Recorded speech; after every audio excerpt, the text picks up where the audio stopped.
So I would just like to bring a very quick update video regarding the changes to the Drake Buccaneer. Recently, in Around the Verse, we saw the Drake Buccaneer in Whitebox. Now, Whitebox is, on the scale of readiness, very early in the process. It starts with design, then concept, and Whitebox is the third of approximately 13 stages of development.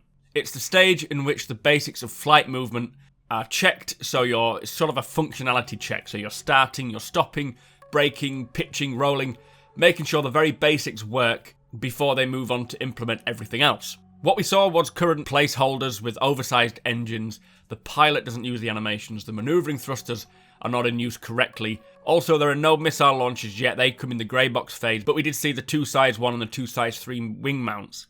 The Buccaneer is basically the pirates' answer to the UEE ships like the Hornet, the Avenger, the Sabre and the Gladius. It's built for combat and built to hit above its weight class.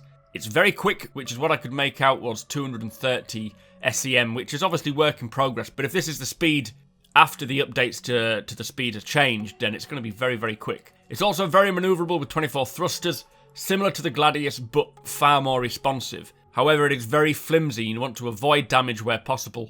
It's not able to take many hits, so you need to be an efficient, precise pilot. You get in, you deal the damage, and then you get out again. It's kind of a similar role to the Vanguard, however the Buccaneer will be more akin to a pesky fly, buzzing around and very difficult to spot. Now the changes that are coming, this is the changes from what we saw in the concept. It's going to have smaller wings to give it a greater sense of speed. They're adding maneuvering thrusters to the main engines for increased maneuverability. It was 16 maneuvering thrusters originally, now it's 24. That is a lot of maneuvering thrusters. We'll have to wait and sort of feel the difference ourselves when it's ready to determine if it's made a difference or not.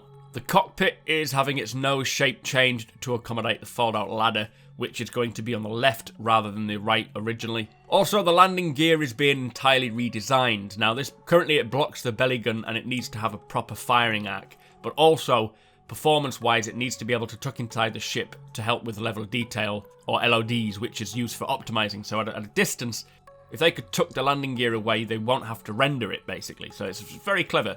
Now, the role for the Buccaneer is more interdiction. So in quantum travel or jump speeds, it's going to be very efficient at dealing damage and hopefully pulling other ships out of.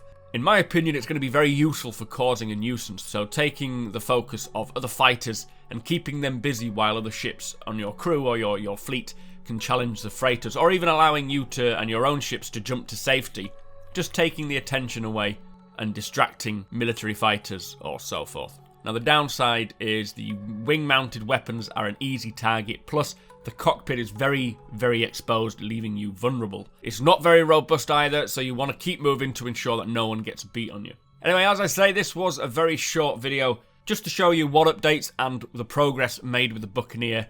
I'll try and keep you updated on all the ship progress. I personally do love the Drake Buccaneer. Obviously, I like the Drake aesthetic, but the style, the type of gameplay involved with the Buccaneer is going to be a lot of fun and very challenging. You need to be a good pilot with quite precise skills. Anyway, let me know your thoughts. Hit that subscribe button for more Star Citizen content. Hit the thumbs up, as it really helps me out, and I shall see you next time.